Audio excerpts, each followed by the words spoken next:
Joe Biden has reached a deal on the infrastructure proposal with a group of bipartisan senators. And while it's being celebrated as some progress in the corporate media, I would argue that this is actually a pretty bad sign, even though Biden would have you believe that he's going to continue fighting for the very things that he conceded on in this infrastructure bill.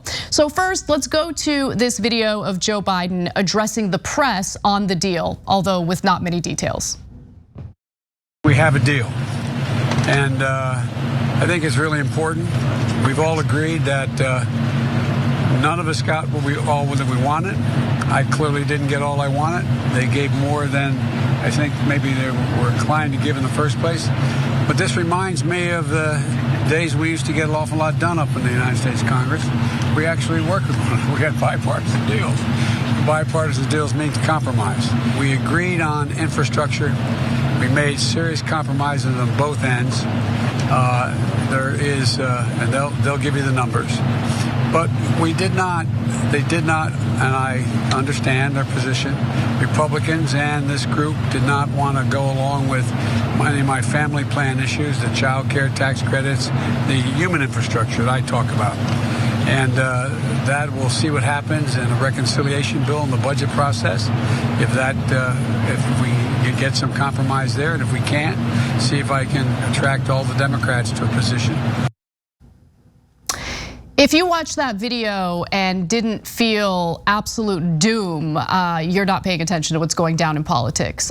Because what he's referring to there regarding bipartisanship is all about working with the party that Democrats described as a massive threat to this country. They campaigned against Republicans as if they are the worst of the worst, people who pose a threat to all of us, which actually, in a lot of ways, I agree with. But then they turn around and talk about the importance of bipartisanship. No, how about representing what the majority of American voters want? Okay, never mind the Democratic voters who showed up, turned up, and voted for Biden, and also the two other Democratic candidates in the Senate runoff races in Georgia.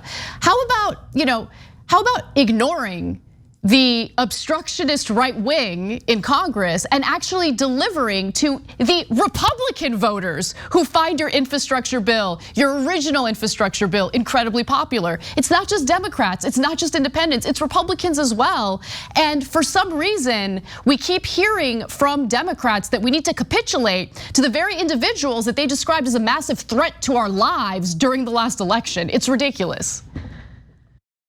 Yeah, I mean, so there are a lot of scenarios about what could play out here, right? And the first of things is, Biden has throughout his entire career fetishized the Senate and Senate process, which includes bipartisanship. And that's also why he is not pushing hard to end the filibuster while he's still kind of virtue signaling. I hate to use that term, but Democrats fundraise all the time off of gun violence and off of police brutality. And Biden saying he's not going to do anything by executive order. Okay, well then you need to pass legislation that can pass through the 60-vote filibuster. And so if you're not addressing that, then I don't really want to hear anything about gun control or climate change or anything like that. But this you can pass via 50 votes, via the reconciliation process, because it pertains to the budget infrastructure. And yet Biden seems to be going through this entirely unnecessary process where he is just saying that we should do a bipartisan bill. Well, why? I mean, I don't get it. I don't get it whatsoever. But the point, Jesus, my mom's calling me. The point is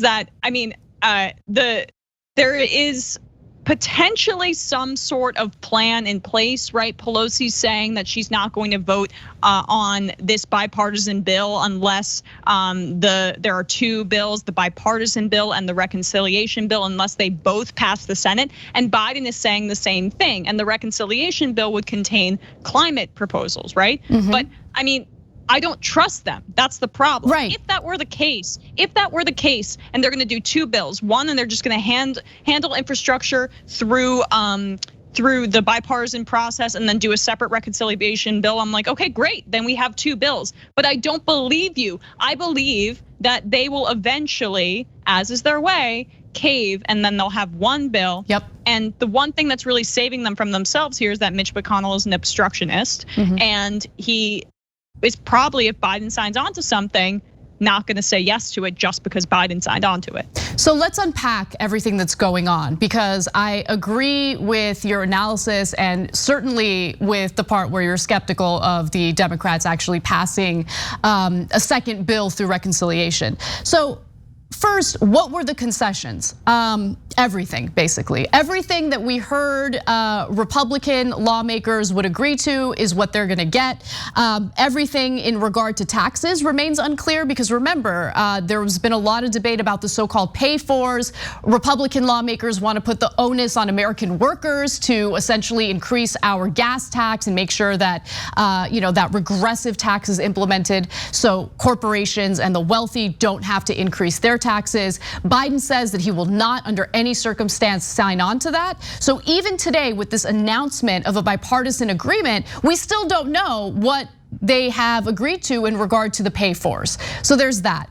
Also, remember, Biden had called for quite a bit of funding for this infrastructure bill to the tune of $1.7 trillion. Well, the pared down plan, the bipartisan agreement, with $559 billion in new spending, has rare bipartisan backing and could open the door to the president's more sweeping $4 trillion proposals. No, it won't. Later on, this is according to the Associated Press, the senators have struggled over how to pay for the new spending, but left for the White House with a sense of confidence. So that should be reassuring to you all, right? That they left the White House with a sense of confidence that they'll figure it out.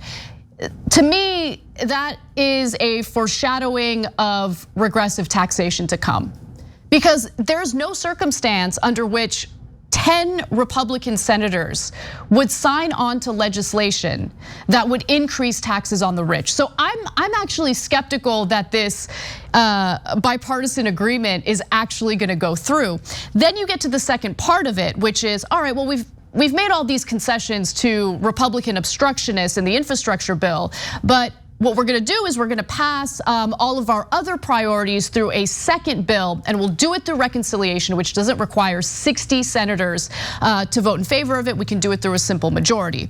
Well, here's what Pelosi says. Pelosi on Thursday welcomed the bipartisan package, but she warned that it must be paired with the president's bigger goals now being prepared by Congress under a separate so-called budget reconciliation process. And then she was quoted as saying, this is important. There ain't gonna be a bipartisan bill without a reconciliation bill. And Biden said something very similar. I expect that in the coming months, this summer, before the fiscal year is over, that we will have voted on this bill, the infrastructure bill, as well as voted on the budget resolution.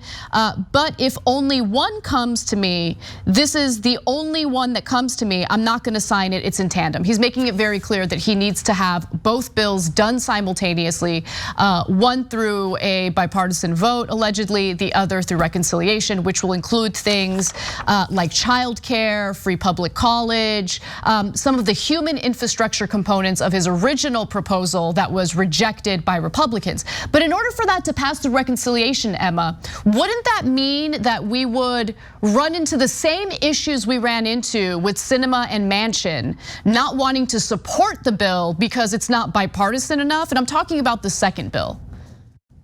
Yeah, and the second bill is the one that's the most likely to be axed, because what people don't realize is that as time passes, these things get less likely to pass because we are getting closer and closer to the 2022 midterms, and these representatives and these senators are less likely to take tough votes. So, we don't have all the time in the world here. And by the way, a 50-50 split in the Senate, there are very old senators, and I'm not being morbid here. Somebody could pass away, and it's not a given that they're gonna have this 50-50 split. So, I mean, there should be an effort to get this done as quickly as possible, and yet we're doing this elaborate dance, seemingly for the benefit of two people, and that's Manchin and Sinema. But there are more people than that. There's Mark Warner, there's John Tester, there are other senators on this ridiculous, moderate, corrupt train, honestly, who essentially want the package to be small and answer to people like the Chamber of Commerce and other parts of industry. Although largely infrastructure is fairly well accepted by I think corporations, and that's probably why Biden's targeting it first. But that's the problem, is that, if this dance works, Biden looks like a genius, right? Where, they were never gonna accept the bipartisan infrastructure proposal anyway. So maybe we'll do 2 big bills through reconciliation, and Manchin and Sinema will see the light that they were always unreasonable from the start. I think that's honestly what the optimistic take is on this, but I don't think it's gonna happen. And the doomsday scenario is that Biden feels the pressure to pass something going into the midterms. McConnell obstructs effectively enough, and the only thing we get is a skinny infrastructure bill. And then the second part is abandoned altogether, which deals with all of the human components, which is the number one thing that someone like Mitch McConnell and the Republican Party does not want the Democrats to do.